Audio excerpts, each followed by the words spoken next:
All right, you guys, I'm so excited to get started. I know some more people might be joining us, and I'll just add them in as I see them. Um, but I'm excited to do this training. Like I was saying to the couple people that got on a little bit early, is I have this knack.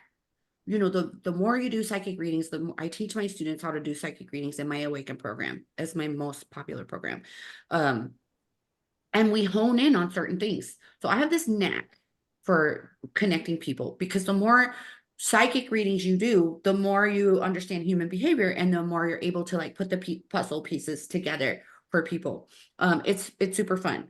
And honestly, like when I was doing the one-off readings, like the 30-minute reading or the hour reading or the 15-minute reading, when I used to do those, the one of the main questions was always about love, right? It's either going to be love, life purpose, career, money, um, and health and healings.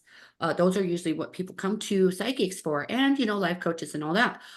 So over the years, seriously, I have done the Manifest Your Lover readings, um, where I have this uncanny knack to like see the person and kind of match you. But really, a lot of the thing, and what I'm going to be talking about on today's training, is a lot of it's about you. It's not about the other person. It's usually about you, right? So in this training, you guys, today, I am going to cover the energetic dance of establishing a new relationship. Is so key component to have that foundation there. It's a foundation. It's like algebra, right? We want to build on it. How the language you use can change the balance inside of their relationship. So important. Um, what to do if your relationship gets out of balance. I had so many people message me when I posted about that part. In the download, they were in my DMs like, I don't want to say anything, but me and my husband, or me and my partner, it's just not cohesive anymore. And what I want to hear what you have to say about this. So what to do if your relationship gets out of balance and why you're the common denominator. So those are the things we're going to cover today in this free training. And at the end, I'm going to share with you guys a super simple, amazing other little miniature paid program. It's 22 freaking bucks. This free thing will far outvalue that, but it's a little course that I have created over the last couple of years. And in that course, we also have like a guest expert that just came in and recorded with me on dating, like dating in this world. Like dating is so crazy now, right? Here comes somebody else. Here comes Audrey. And that guest expert really helped me, and she's actually one of my neighbors. When I was dating and getting on the dating apps and stuff. So her take is super amazing as well. So we're gonna dive right in. Hi, Audrey. I'm so glad that you made it. More people might be coming. I know somebody said she was gonna be late too. So I'm gonna start out with like the beginning of the dance, and then like I might have time for questions. I wrote us. This is how I roll. I knew all the bullet points that I wanted to talk about, but I like to sit with spirit and just like journal it out. And for my types of trainings, especially well, all of them, honestly. Like I will I know what I want to talk about, and then I'll tell everybody about it, and then I sit with spirit and I'm like, boom, boom, boom, boom. So we lost Audrey. I know she has bad connection because she's in one of my other paid groups, but she'll be back. So we're gonna start out about the beginning dance, right? So it's so important. Like you guys are like, the two of you that are on here, I know you're both very authentic. You're very unique. It's so important to be that person to begin with, right? And so you want to set yourself up for success in these relationships because if somebody is truly interested in you, then it's because of who you are right now, right? And if you, oops, here she comes back. Um, they're interested in who you are right now. So one of the biggest things is like, don't change. Like, don't change. Don't change who you are, and especially in the beginning. Um, So a lot of people get really excited when they start feeling this affection, and then all of a sudden they maybe start going into this lack mindset, like, "Oh, this feels so good. I don't want to lose this. And so what can I do to keep this?" And that's where everybody goes wrong, right? It's because we need to be so okay with who we are. And I say this a few times in this training that we're okay with that person just completely walking away, right? Even though we have all this love. So I don't know if you guys know about your limbic system in your brain. I just recently learned about this like a year and a half ago. I mean, I've known all this other stuff, but then learning a little bit about the science of your brain. So us women, we have a larger limbic system in our brain, and our limbic system has a lot to do with pleasure, right? So if all of a sudden we're having this feeling of, elation, this feeling of affection, and we have all this pleasure, and so our limbic system's like, yes, yes, yes, like your brain actually screws you over with this. So being aware of when you're starting to feel this feelings of pleasure and feeling desired, feeling affection. Us girls get silly because we get all in this swoon. We literally get silly, and then sometimes that limbic system can take over, and then we start acting a fool. Like I joke with my boyfriend now. I'm like, oh my God, I'm feeling like such a girl right now. But like that's me, and that's why I communicate that with him, because I'm like, oh, I'm feeling super silly, super vulnerable, but I want to let him know, like maybe I'll be acting a fool today because I'm just feeling that way. It is so imperative for you to stay in your zone, right? Especially in the beginning. So here's some things to do not do, right? Do not change your schedule for this person. Do not. I don't care if he's like, put on your fancy dress, we're going to Europe, and you were going to go karaoke with the girls. All right. You tell him, we'll go Europe tomorrow. I'm going to karaoke with the girls. This is so important in the beginning. It lets him, her, they, whoever it is, know that you are still doing your life. You're not leaning on them. You're not being saved by them. You're not letting them know that they're more important than you. Right? You've got this, right? So like a super miniature story. I love to tell these. My boyfriend like literally broke up with me in a text message like a few months ago, right? Like, and then a week went by and whatever, he was emotionally not intelligent at that minute, but I was. And so then I'm like, well, you're gonna have to figure this out. I'm not chasing you, right? Especially, so this is a whole tip. If you do get broken up, I'm not chasing you. I'm going to continue living my life. So I did. And then he did get back with me, but that same day I had karaoke with the girls. And guess what I did? I went karaoke with the girls. And he was like, oh, I heard you going to karaoke, but I thought we were getting back together. We are getting back together, but I'm going karaoke with the girls. This just lets him know you are a part of my life. You are not my life. You are a part of my life, right? It's all about you standing in that. Here's another thing I knew. I was going to talk about language in here. Do not say, I'm sorry. Do not say, I'm sorry I can't go to Europe with you because I'm going to karaoke with my girls. Because you didn't do anything wrong. The word sorry gives away your power in all relationships, in all aspects, with your boss, your sister, your cousin, your uncle, your mom, your significant, this relationship, right? Um, oh yeah, I was like, what's happening? Somebody else is coming. Yay. So we only want to say sorry if we actually did something wrong. Not if we're late, not if we decided to go to karaoke with the girls, not if any of this other stuff. It's only if you actually really truly did something wrong. Then you could say, I'm sorry. So taking that word out of your vocabulary in all relationships, your clients, all that. Don't say sorry. What if I was 5 minutes late to this? I would not say I'm sorry. I would say, here I am. I was 5 minutes late. Right? I can't actually say that. I might have said sorry, but it's like a people pleasing thing. But I didn't do anything wrong if I was late, or even if I didn't even show up today. I'd be like, oh, something happened. I didn't show up today. I didn't do anything wrong, right? So remember those things. So some things to do, and I'll talk more about language too in a minute, is keeping independent, keeping confident. That's the reason why this person came into your life to begin with. They were attracted to who you were being.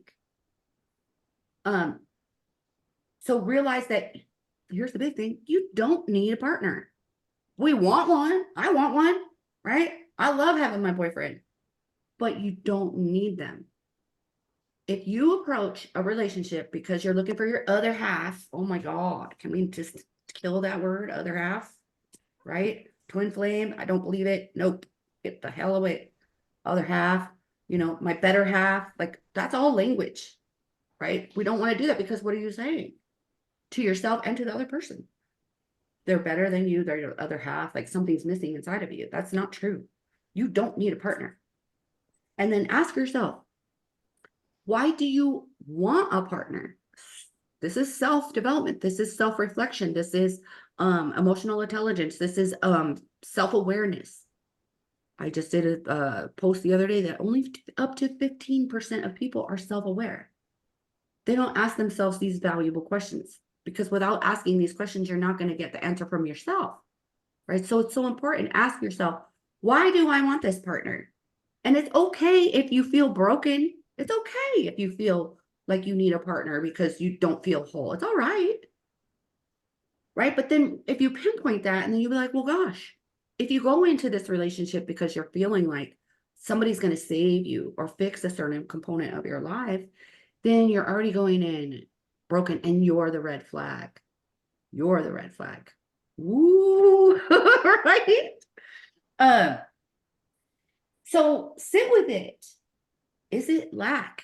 You know, is it childhood trauma? Like, were you abandoned by your father or your mother? You know, what is it?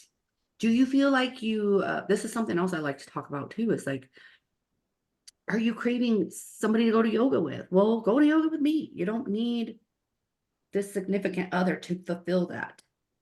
Something else is huge. There's so many people that come to me and they're like, Brandaleen, I'm a spiritual woman and I need this man and he's got to go to yoga with me and have a smoothies and meditate. No. Right? Yes, you love all those things, but one person doesn't need to fulfill it, right? Go out with your girls, go to yoga, go yoga by yourself, right? Date yourself. This is what else is huge. Date yourself. When I was so younger and I got my first divorce, right? My first husband, somebody bought me this book and it said how to date a race car driver or something. It was something about how to date a race car driver. And in there, she talked about, can you take yourself to a movie? Can you sit with yourself for a meal at a fancy restaurant? This is the quality that you want for yourself so that you don't need someone else to fulfill that. And also, when you do those things, you radiate, right? And I like Radiant Becca. That's her name that came on here. You radiate this confidence, this self-love. And that person wants to be in that energy, right? Like how many of y'all are super spiritual, right? We're all at Walmart. We're vibing high. Well, maybe we're not at Walmart. We're vibing high.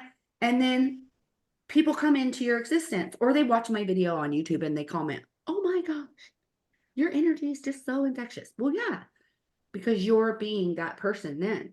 They want to be a part of that. So remember that.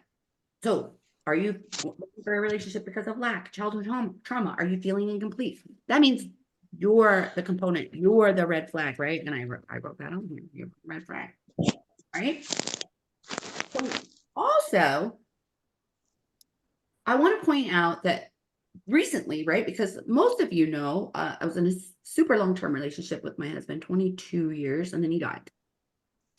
So a lot of this I know from navigating that relationship. But when I started like all this dating, I got on the dating apps.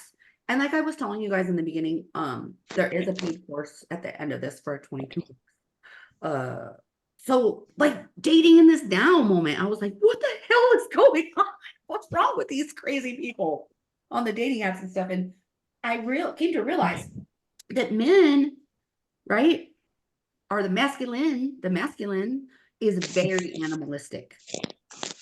This is very, I don't know who's eating some chips, but sounds good. I'm gonna mute you, Audrey. She's eating some chips.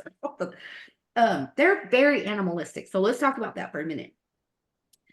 This is a pursuit, right? You're the gazelle.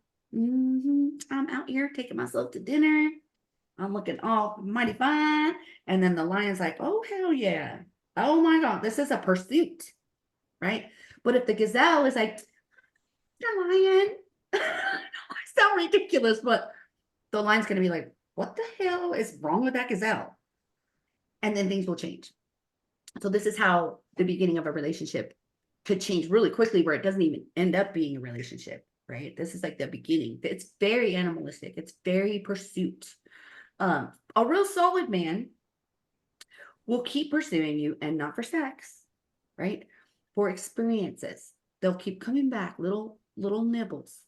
And they're not sending you the dick pic, right? They will keep pursuing you, a real man. But a man who doesn't have the emotional intelligence, and he's completely out for this hunt, he's not whole, right? He's out there for lack. He's out there for just to eat this gazelle and be done with her. Um, so I have my notes. This man, if he's not in it for the real thing, he will shift. He will completely shift if you give away the cookie right away. Don't keep the cookie. You fall for his love bombing. Okay, we love bombing. So they will love bomb you. And that's in another, like the other training with Shannon, where she talks a lot about love bombing. Love bombing means things like at the very beginning where they're like, oh my God, you are, your lips are absolutely gorgeous. I cannot wait to kiss them. I'm going to see that dress on the floor. Or those might be more sexual, but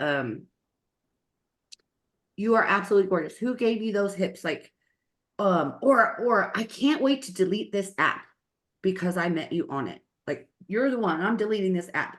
They just say certain things that you want to hear, right? That's called love bombing. If you fall for that before it's too long, right? Then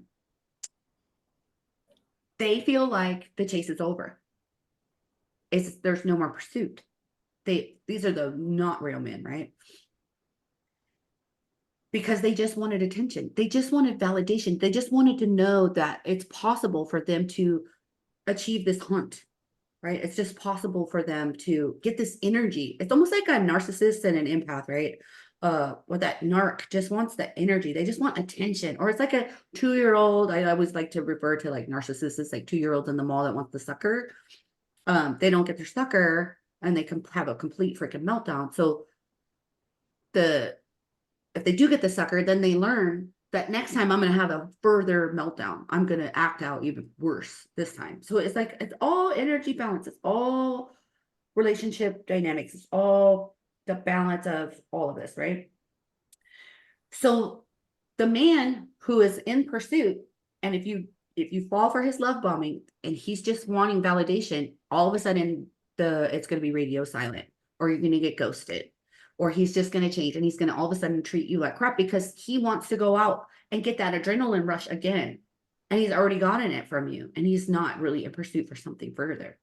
But the real man, and if you're in balance and you're not falling for the love bombing, you're paying attention to your limbic system in your brain, because because we all like pleasure, right? Your brain receptors go off. Sugar, pleasure, more, I like it, right? So this is where we got to be really careful. Now, I want to talk a little bit about language to use, language not to use, like some behaviors and this types of things that create the imbalance, right? So first of all, we said the word sorry. We're never going to use that word again unless we really truly are sorry. These other words, like, you made me angry, so you made me emote, right? No, nobody made you do anything. This is you directing to them, like, you made me upset tonight, right? No, they didn't make you upset. But you saying that is like a what do I want to say? Like a threat to them.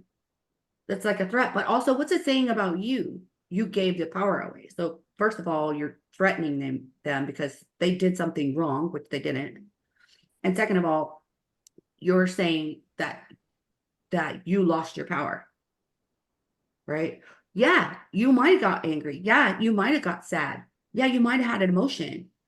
But this is what you get to look at. Why am I angry?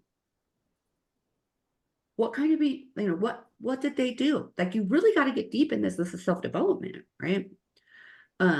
What did they do? And was that something that happened in your past? Did it show back up? Did your dad do that? Did your mom do that? Did they disrespect you? Okay, great. Maybe you're disappointed. Maybe you're angry because you put a lot of time into this and you're disappointed because you had expectations on their behavior. That's on you. Does that make sense? So letting them know, you emoted, right? And you sitting with, why did I emote? Why did I get angry? With my my late husband, I would get pissed. I would get so angry. And what I would do is I would say, I have to go meditate. And sometimes he would get upset. Oh, great.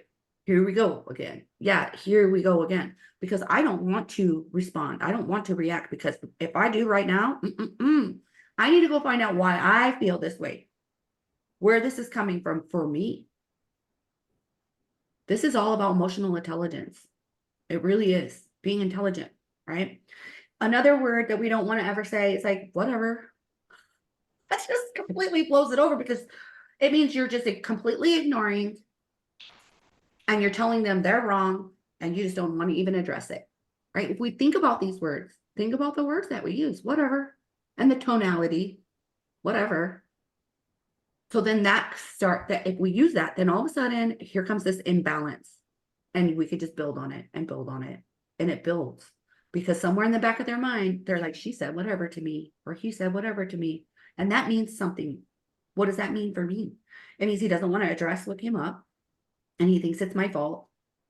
And so now you're bent. You know what I mean? And it can build on there. So we don't want to use those words. We definitely don't want to use names calling, right? I think we all should know that. But instead of saying, like, if a guy was like, you're a bitch. Okay, sometimes I am being a bitch, right? Sometimes I'm bitchy, but I am not a bitch, right? So not saying to them, you're an asshole, being like, you're really behaving kind of like an asshole. Like, that might not even be the right term, but your behavior is almost like this, pointing it out instead of calling them a name, right? You're acting like blah, blah, blah. You're acting like you're really upset and you're angry. Let's talk about it, not name calling, right? And for us girls too, right? Not crying for attention. Like, yeah, we get upset and maybe we want to cry, but why are we crying? Are we crying for some sort of response from them? Are we crying because we feel sad? Like, I remember when I was super young in relationships, and I would be like, if I got hurt in a car accident or something, I hope he would feel sorry for me, right? It's like this crazy behavior we have in our mind. But asking yourself, why am I crying? And obviously, that's especially if they know that you're crying, right? And you could tell them, like, I'm feeling really emotional right now, and I'm not exactly sure why I'm crying, but I'm gonna do it, and I'm gonna sit with myself. I feel like you communicating these things to your partner is letting them know, like, okay, she's feeling great. She's a crazy nutbag right now. She's acting like a crazy nutbag right now. So I'm gonna give her that space. And it comes off to them, like, letting them know, like, I'm trying to be emotionally intelligent for myself. And I'm feeling sad, I'm feeling angry, and I'm gonna go figure it out for myself. Right. And never saying something like, this is your fault. Look what you did. Oh my God, my first husband would do that. Look at you. Look what you did. That's just terrible. I mean, this is like beyond this training, probably way below level for this, but this is your fault. Look what you did. We don't ever want to do that. What's wrong with you? That's just terrible, right? Like, because that just puts something on them, like something's wrong with them and you're better than them. Like, how are you feeling today? You seem upset. You know what I mean? Not what's wrong with you. And never say something, it's my fault. Oh my gosh, girls. Unless it really is your fault, right? But don't fall into this. You want the energetic balance back. So you're going to be like, oh my God, it was all my fault. Victim, victim, victim. Please come back to me. No, hell no. Okay, nothing's your fault. This is a balance. I hope this is making sense to y'all. I hope it is. But here's the thing, it is okay. It is 100% okay to say how you feel. I feel abandoned. I feel unappreciated in this situation. I feel things coming up from my past in this situation. I feel pretty upset right now. I don't necessarily want to talk to you right now. It's okay. Right? And then work it out. Because if this is truly your energetic dance, then it's going to keep going. I'll say this a million times in this training, right? You have to be so okay with who you are to let these people walk away. Right? It's so okay with who you are to let these people walk away. And think about it this way, I wrote scientific. You're literally molecules in a dance. Right? If you think about the big concept, scientifically speaking, we are all one. We are all energy. And we attract what's like into us. So you're attracted these molecules that want to dance with you. So if we can look at it that way, then we're not like so butthurt when these molecules pull a different way, right? We're like, oh, this is an interesting experience. And I'm not going to lie, like love is an interesting dance because once you feel those emotions, it feels so good to feel loved. It feels so amazing. But that's a lot of it's outside of ourselves. I feel like it's important when you are in a long-term relationship, right? To come back every now and then and be like, well, who the hell am I? Because I will tell you, after 22 years of being with my late husband, I didn't know who the hell I was after he died, right? So while we had a healthy relationship or a semi-healthy, right? We all have struggles and stuff. We had a healthy relationship. I had still lost who I was as an individual. So I feel like that's why it's really important to go to yoga by yourself. Go to lunch with just your girlfriends, not all the couple thing all the time, you know? Now remember this, here's an interesting thing. These people, they are your mirror. Like I said, because you're in this energetic dance with the molecules. They are your mirror. So when you do get upset, when you do get angry, we get to look in the mirror at ourselves. When they do something that's absolutely asinine, we get to look at ourselves and how we feel about it. So I want to skip a part here because I feel guided that. So here's an example. So Phil was my late husband, or is my late husband. There was a time when I had gone through my spiritual awakening and I had my psychic development and I was building my business, and he just was sad and depressed and had no initiative whatsoever, didn't know his life purpose, didn't give a crap about it, didn't like anything. I used to be like, what's your hobbies? I don't have any. And I was just like, this is not for me. And I knew that I didn't have the money. This is a big thing with people that get stuck in long-term relationships. Is a lot of times it's a monetary thing. So I knew I didn't have the money to like live on my own. And so I was sitting out with my back to a tree, and I said to Spirit, you know, what am I going to do? What am I going to do? And you know what they said? They said, stop looking at him. Stop. Stop looking at him. Stop judging him. Stop looking at him for where you think he's not. And you work on you. Stop. Absolutely stop. It's not their fault. Now, money brings in a lot of things, right? Because we were very poor at the time, or not abundant at the time. And I felt in my heart that he should have been doing other things to resolve this problem. But Spirit said, stop looking at him. Stop. And so I told myself, I'm going to do what I need to do. And if he doesn't step up or fall away, then, you know, if he doesn't step up or things don't change, then I'm going to move on. And when the minute I did that, everything shifted. I let him be who he was. I let him be sad. I let him to be depressed. I let him have no purpose. You cannot save the other person. You can only save yourself. And if you're stuck in that, then that means your relationship's out of balance and you're pushing and pulling and pushing and pulling, and you're doing yourself a complete disservice, and spirit and the rest of us, because we want all of us to evolve, right? So back to this part, why I want to talk about if your relationship does get out of balance, right? Again, you need to look in the mirror and you need to ask yourself this question: when did it start getting out of balance? I ask these people questions all the time. When did it start? When was it? Did they lose their job? Did you lose your job? Was it after you just had a kid? You was there a death in the family? Like, it's so important to find that out. I tell my students this all the time when we're talking about haunted houses. When did it start happening? When? Because that's when we're going to target it. And have you allowed it to escalate? I almost said sorry. I almost said I'm sorry. I know I'm talking to you guys a lot about it's you.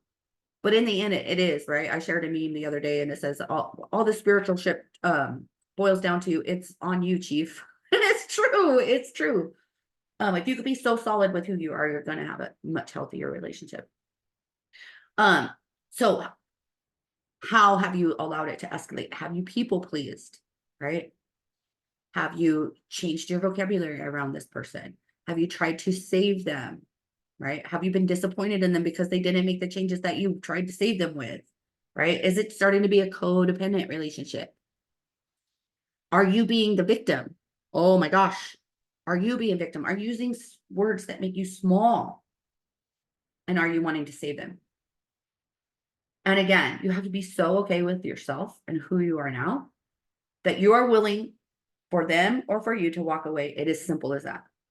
And I know it sounds harsh, but it is simple as that. So many people hang on constantly. And it just gets dredged further, only because they do it because the kids, because the house, because of this.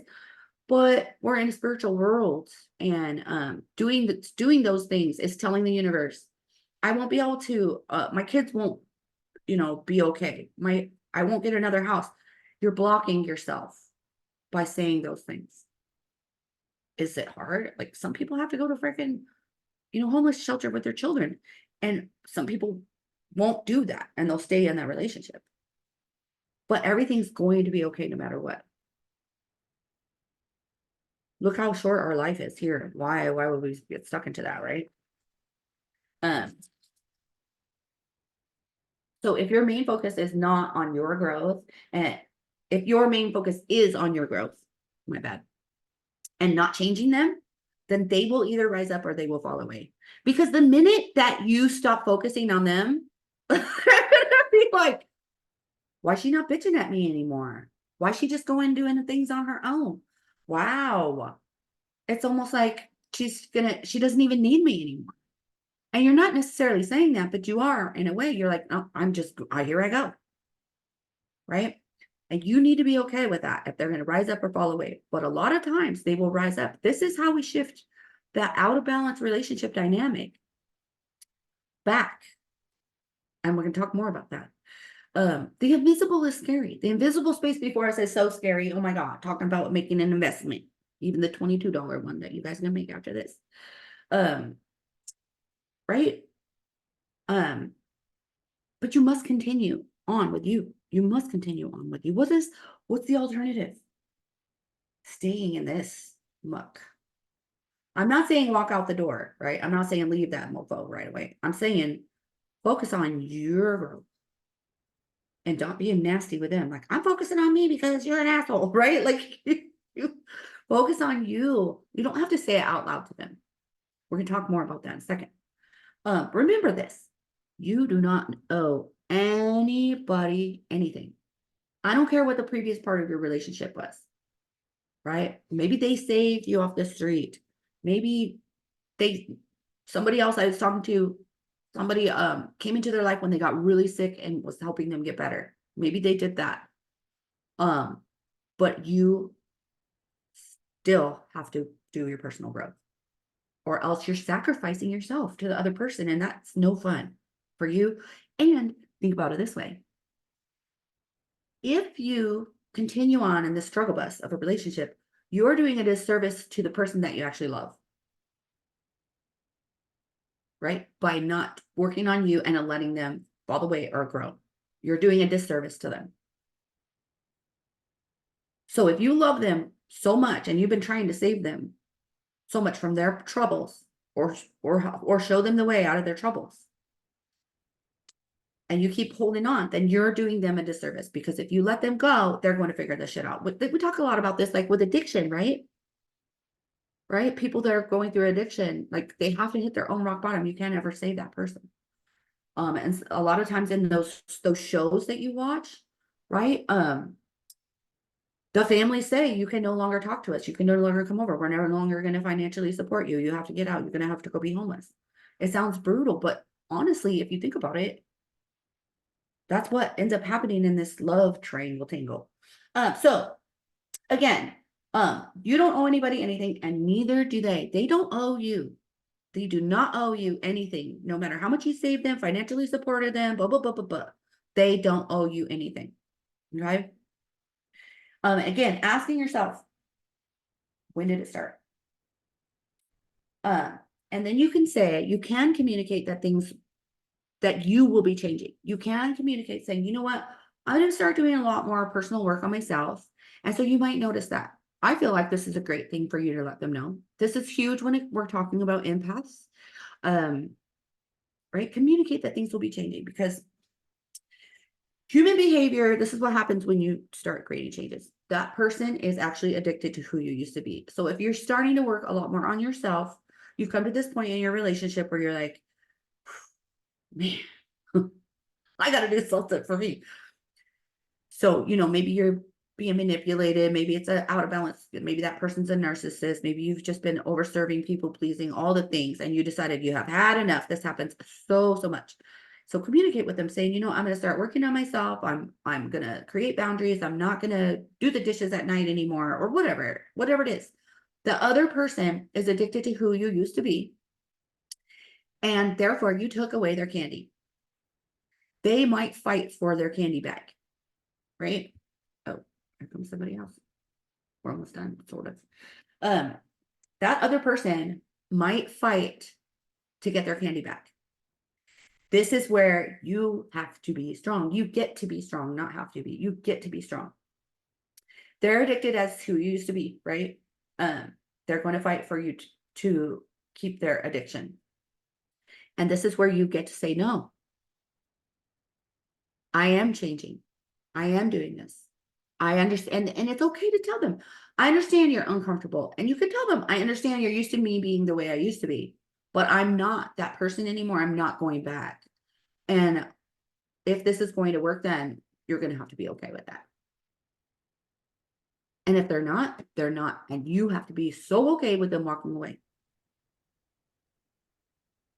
And the more you could do that, and the more you could step into that power, the stronger relationships you could shift them into, or the next one is going to be that much stronger. And let me tell you what, if you get to that point where that person does walk out, you are going to feel this huge relief. You are going to become free. You have freed yourself. Yeah, you're going to cry because maybe you wanted to go to dinner and he wasn't there, or now, oh my God, something broke in your house and you have to actually hire somebody to fix it. You know what I mean?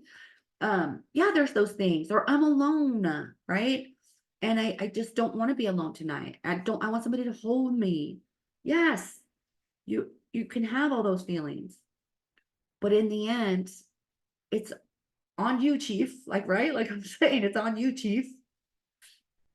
So I'll let you guys ask some questions in a second, but I wanted to let you guys know, I hope you guys love this, right? 40 whole minutes. Woo! I hope you love all the takeaways. Well, there is so much more inside of my Manifest Your Lover paid course. Like I said, it's 22 bucks. Let me tell you what's in there. I cover feng shui. Like, are you even creating space for your lover?